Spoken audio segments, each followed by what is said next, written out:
ಮಾಧ್ಯಮ ಸ್ನೇಹಿತರಿಗೆ ಜಿಲ್ಲಾ ಗಾಣಿಗ ಸಮಾಜ ಹಾಗೂ ಸಮಸ್ತ ಗಾಣಿಗ ಸಮಾಜ ವತಿಯಿಂದ ಅತ್ಯಂತ ಪ್ರೀತಿಪೂರ್ವಕವಾಗಿ ನಾನು ಎಲ್ಲ ಮಾಧ್ಯಮ ಸ್ನೇಹಿತರಿಗೆ ವಿನಂತಿಯನ್ನ ಮಾಡ್ತಾ ಇದ್ದೀನಿ. ಹಲೋ, ದಯಮಾಡಿ ಇಲ್ಲಿ ಮುಂದಿತ್ತವರೆಲ್ಲರೂ ಇನ್ನಿತ್ತ ಸ್ವಲ್ಪ ಕ್ಯಾಮ್ರಾದಾಗ ಕವರ್ ಆಗ್ತೈತೆ. ನೀವು ಮಾಡ್ಕೊಂಡ್ರೆ ಎಲ್ಲ ಮೀಡಿಯಾದವ್ರು ಎಲ್ಲರೂ ತುರ್ ನಗಾಕತ್ತಾರ್ರಿ.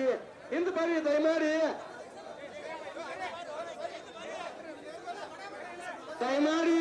ಹಿಂದ್ ಬರ್ರಿ, ಎಲ್ಲರೂ ಇಲ್ಲಿ ಹಿಂದ್ ಬರ್ರಿ. ಮೀಡಿಯಾ ಗೌರವಾನ್ವಿತ ಮಾಧ್ಯಮ ಮಿತ್ರರಲ್ಲಿ ತಿಳಿಸುವುದೇನೆಂದರೆ, ಇವತ್ತು ವಿಜಯಪುರ ಜಿಲ್ಲಾ ಗಾಣಿಗ ಸಮಾಜದ ವತಿಯಿಂದ ವಿಜಯಪುರದ ಸಿದ್ದೇಶ್ವರ ದೇವಸ್ಥಾನದಿಂದ ಜಿಲ್ಲಾಧಿಕಾರಿಗಳ ಕಚೇರಿವರೆಗೆ ಹೋಗಿ ಕರ್ನಾಟಕ ಘನ ಸರ್ಕಾರದ ಮುಖ್ಯಮಂತ್ರಿಗಳಿಗೆ ಶ್ರೀಯುತ ಲಕ್ಷ್ಮಣ್ ಸವದಿ ಅವರು ಕಾಂಗ್ರೆಸ್ ಪಕ್ಷದ ಶಾಸಕರು ಹೌದು, ಅಥಣಿ ಭಾಗದಿಂದ ರಾಜ್ಯದಲ್ಲಿಯೇ ಅತಿ ಹೆಚ್ಚಿನ ಮತಗಳ ಅಂತರದಿಂದ ಆರಿಸಿ ಬಂದಂಥವ್ರು. ಅವರಿಗೆ ಸಚಿವ ಸ್ಥಾನವನ್ನು ನೀಡಬೇಕು. ಅದರ ಜೊತೆಗೆ ಭದ್ರಾವತಿಯಿಂದ ಶ್ರೀಯುತ BK ಸಂಗಮೇಶ್ ಅವರು ಬಂದಿದ್ದಾರೆ, ಅವ್ರಿಗೆ ಸಚಿವ ಸ್ಥಾನ ನೀಡಬೇಕು ಅಂತೇಳಿ ಆಗ್ರಹಿಸ್ತಕ್ಕಂಥ ಈ ಸಭೆ.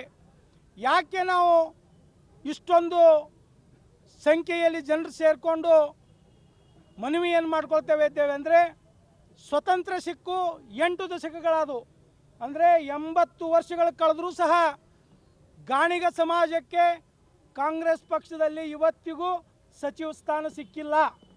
ಇದು ಸಾಮಾಜಿಕ ನ್ಯಾಯವನ್ನು ಕೊಡ್ತಕ್ಕಂಥ ಒಂದು ಪಕ್ಷದಲ್ಲಿ ಅನ್ಯಾಯವಾಗ್ತಕ್ಕಂಥದ್ದು ಅವ್ರ ಗಮನಕ್ಕೆ ಬರ್ತದೋ ಇಲ್ಲೋ ಅಂತಕ್ಕಂಥ ಉದ್ದೇಶದಿಂದ ನಮ್ಮ ಜಿಲ್ಲೆಯ ಗಾಣಿಗ ಸಮಾಜದ ಮುಖಂಡರು ಮಾತ್ರ, ನಾವು ಕಾರ್ಯಕರ್ತರಿಗೆ ಕರೆ ಕೊಟ್ಟಿಲ್ಲ, ಒಂದು ಗ್ರಾಮದಿಂದ ಒಬ್ಬರು ಇಬ್ಬರು ಮುಖಂಡರು ಬಂದಿದ್ದಾರೆ. ಇವತ್ತು 5,000 ಜನ ಸೇರಿಕೊಂಡು ಜಿಲ್ಲಾಧಿಕಾರಿಗಳ ಮುಖಾಂತರ ಸನ್ಮಾನ್ಯ ಶ್ರೀ ಮುಖ್ಯಮಂತ್ರಿಗಳಾದಂಥ DK ಶಿವಕುಮಾರ್ ಅವರಲ್ಲಿ, ಹಿಂದಿನ ಮುಖ್ಯಮಂತ್ರಿಗಳು ಹಿಂದುಳಿದ ವರ್ಗದ ನಾಯಕರಾದಂಥ ಸನ್ಮಾನ್ಯ ಶ್ರೀ ಸಿದ್ದರಾಮಯ್ಯನವರಲ್ಲಿ, ಮತ್ತು ಇವತ್ತು ಕರ್ನಾಟಕ ಪ್ರದೇಶ ಕಾಂಗ್ರೆಸ್ ಪಕ್ಷದ ಅಧ್ಯಕ್ಷ ಹುದ್ದೆಯಲ್ಲಿ ನಾಳೆ ಅಲಂಕರಿಸ್ತಕ್ಕಂಥ ಶ್ರೀಯುತ ವಿಧಾನ ಪರಿಷತ್ ಸದಸ್ಯರಾದ BK ಹರಿಪ್ರಸಾದ್ ಸಾಹೇಬರಲ್ಲಿ, ಅಷ್ಟೇ ಅಲ್ಲ ನಮ್ಮ ರಾಷ್ಟ್ರೀಯ ಅಧ್ಯಕ್ಷರು ಶ್ರೀಯುತ ಮಲ್ಲಿಕಾರ್ಜುನ್ ಖರ್ಗೆ ಸಾಹೇಬರು, ಅವರು ನಮ್ಮ ಪಕ್ಕದ ಜಿಲ್ಲೆ ಗುಲ್ಬರ್ಗದವರು.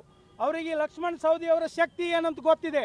ಯಾಕೆ ಈ ಮಾತನ್ನು ಹೇಳ್ತೀನಿ ಅಂದರೆ, ಲಕ್ಷ್ಮಣ್ ಸವದಿ ಅವರು ಕಾಂಗ್ರೆಸ್ಗೆ ಬರೋದರಿಂದ ಸುಮಾರು 20ರಿಂದ 25 ಜನ ಶಾಸಕರಾಗಲಿಕ್ಕೆ ಸಾಧ್ಯ ಅಂತೇಳಿ ಅವರೇ ನನ್ನ ಮುಂದೆ ಹೇಳ್ಕೊಂಡಿದ್ದು ನನಗೆ ಉದಾಹರಣೆ ಇದೆ.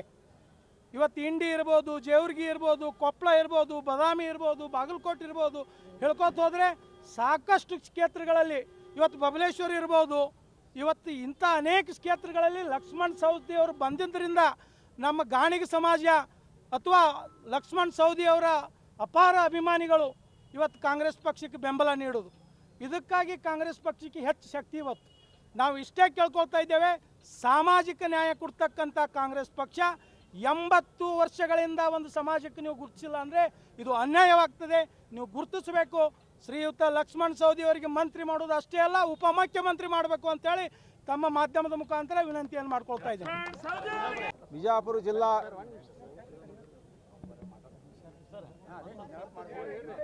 ಬಿಜಾಪುರ ಜಿಲ್ಲಾ ಸಮಸ್ತ ಗಾಣಿಗ ಸಮಾಜ ಬಾಂಧವರಿಗೆ ನನ್ನ ಹೃತ್ಪೂರ್ವಕ ವಂದನೆಗಳನ್ನು ಸಲ್ಲಿಸಿ, ಇವತ್ತಿನ ಈ ಕಾರ್ಯಕ್ರಮ ಹಮ್ಮಿಕೊಂಡಿದ್ದ ಮುಖ್ಯ ಉದ್ದೇಶ ಏನೆಂದರೆ, ಸನ್ಮಾನ್ಯ ಶ್ರೀ ಲಕ್ಷ್ಮಣ ಸವದಿಯವರು ಉತ್ತರ ಕರ್ನಾಟಕದ ಪ್ರಭಾವಿ ನಾಯಕರು, ಮೇಧಾವಿಗಳು, ಚಾಣಕ್ಯ ನಾಯಕರು ಆದಂಥ ಲಕ್ಷ್ಮಣ ಸವದಿಯವರು ಇಲ್ಲಿಯವರೆಗೆ ನಮ್ಮ ಸಮಾಜದಲ್ಲಿ ಸ್ವಾತಂತ್ರ್ಯ ನಂತರ ನಮ್ಮ ಸಮಾಜದಲ್ಲಿ ಯಾವೊಬ್ಬ ಶಾಸಕರಿಗೂ ಮಂತ್ರಿ ಸ್ಥಾನ ಸಿಕ್ಕಿಲ್ಲ. ಈಗಾಗಲೇ ಅವರು ಹೇಳಿದ್ದಾರೆ, ದಯಮಾಡಿ ಅವರಿಗೆ ಈ ಒಂದು 2ನೇ ಹಂತದ ಒಂದು ವಿಸ್ತರಣೆಯಲ್ಲಿ ಸಚಿವ ಸ್ಥಾನ ಸಿಗಬೇಕು.